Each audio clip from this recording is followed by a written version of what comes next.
Buenas, soy el doctor Agustín Vilasuso, médico del Servicio de Anestesiología del Hospital Militar Central, y vamos a retomar con la evaluación perioperatoria del paciente panvascular, parte 4. En este caso vamos a ver la evaluación del paciente con insuficiencia cardíaca. Bien, dentro de las características clínicas del paciente con insuficiencia cardíaca podemos identificar presencia de signos y síntomas típicos del síndrome, disnea, fatiga, además periféricos, tercer ruido, aunque no es muy sensible, es muy específico, ingurgitación yugular, estertores pulmonares inferiores, etc. También podemos evaluar función del ventrículo izquierdo, si tiene fracción de eyección reducida, conservada con aumento de presiones del llenado o enfermedad estructural relevante. Y podemos también evaluar qué entidad secular es consecuente de esta insuficiencia cardíaca. Por ejemplo, si tiene una cardiopatía isquémica de base, hipertensión, valvulopatías, miocarditis, trastornos infiltrantes que capaz son más raros, cardiopatía diabética, etc. Podemos clasificar según la presencia de síntomas que tenga el paciente en insuficiencia cardíaca compensada o descompensada y según la función del ventrículo izquierdo, en donde tenemos fracción de eyección del ventrículo izquierdo preservada, que es más del 50%, 54% dicen algunos días, 50, o hace diferencias entre hombres y mujeres, por ejemplo 52 y 56. Fracción de eyección límite, que es un híbrido entre la preservada y la reducida, que es de entre 41 y 49%, y fracción de eyección del ventrículo izquierdo reducida, que es menos del 40%. Acá tenemos un cuadro de las clases funcionales con la que conviven día a día estos pacientes. En caso de ser un paciente que tiene los síntomas controlados, podemos ubicarnos en clase 1 o 2, donde la clase 1 no tiene limitación a la actividad física, la actividad ordinaria o cotidiana no causa fatiga, palpitaciones, síncopes u otros síntomas. Clase funcional 2 tiene ligera limitación de la actividad física, actividad cotidiana produce leve fatiga, palpitaciones, síncopes, disnea. Ya la clase funcional 3 habla de un paciente que no está controlado, donde tenemos marcada limitación a la actividad física, una gran fatiga, una gran disnea, palpitaciones, incomodidad en reposo.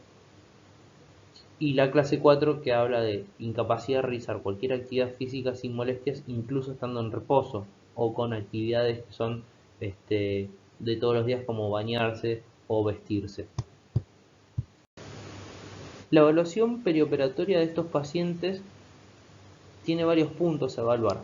Uno es que es un factor de riesgo conocido para la mortalidad y morbilidad luego de una cirugía mayor. ¿Sí? Recordemos que los 30 días postoperatorios son importantísimos para evaluar si tiene alguna lesión significativa en el miocardio. Se debe interrogar sobre la sintomatología del último tiempo o cambios de estilo de vida o aumento de peso, fatiga, falta de aire, y así poder reajustar tratamientos y tener un buen seguimiento. También son importantes las hospitalizaciones en el último año o en el último tiempo, porque eso también habla de la calidad de vida del paciente.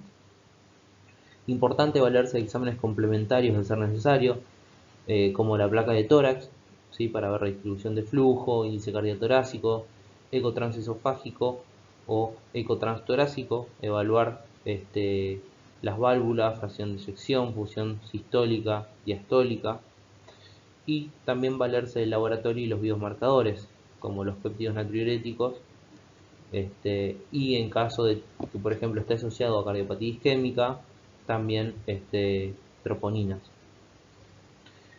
Es razonable en estos pacientes, sobre todo cuando no están controlados, aplazar los procedimientos selectivos y hacer un control y un tratamiento adecuado hasta una nueva evaluación preoperatoria.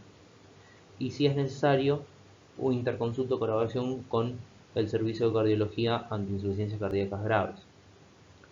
Con respecto a las recomendaciones para la evaluación preoperatoria no invasiva de la función del ventrículo izquierdo, está indicada en pacientes con disnea de origen desconocido o cuando tienen una disnea ya conocida con signo de insuficiencia cardíaca que hayan empeorado en el último tiempo. Para la estratificación del riesgo de estos pacientes nos vamos a valer o apoyar de la función del ventrículo izquierdo, biomarcadores, ecocardiografía y también pruebas de esfuerzo cardiopulmonar que nos hablan de la interacción corazón-pulmón, que para eso también hay un atlas. Con respecto a la función del ventrículo izquierdo, sabemos que el riesgo perioperatorio es mayor en pacientes obviamente con FEI reducida que con FEI preservada. en caso de tener una FEI menor a 35% dentro del contexto de una cirugía vascular, nos marca un predictor de eventos cardiovascular para tener lesión en el posoperatorio. Y en cirugía no cardíaca, una FEI menor a 30 se asocia a riesgos de muerte posoperatoria, infarto de miocardio o exacerbación de insuficiencia cardíaca. También los títulos de biomarcadores, ¿sí?, de péptidos natriuréticos, que recordemos que son protectores, factores protectores en este síndrome, están estrechamente relacionados con el pronóstico y la morbimortalidad posoperatoria. Con la ecocardiografía, ¿sí?, en este caso la transtorácica, podemos evaluar FEIS, volúmenes cardíacos, ¿sí?, tanto de ventrículo izquierdo como aurícula izquierda, función diastólica y valvular, el estado del miocardio, ¿sí?, si tiene una correcta contracción la fibra muscular. También podemos evaluar la distensión o el diámetro de la vena cava inferior, que nos habla también indirectamente de una función sistólica, y volúmenes y presiones en la aurícula derecha. En cuanto a las recomendaciones, para evaluar la función del ventrículo izquierdo, tiene una alta clase de evidencia y un alto nivel de recomendación hacer un eco transtorácico y determinar péptidos natriuréticos en pacientes con sospecha de insuficiencia cardíaca o insuficiencia cardíaca establecida. Es importante optimizar el tratamiento médico previo a la cirugía y, de ser necesario, en pacientes con reciente diagnóstico, aplazar la cirugía al menos 3 meses para que el tratamiento tenga una buena integración y que se vean esos efectos a largo plazo. Con respecto a los diuréticos de ASA,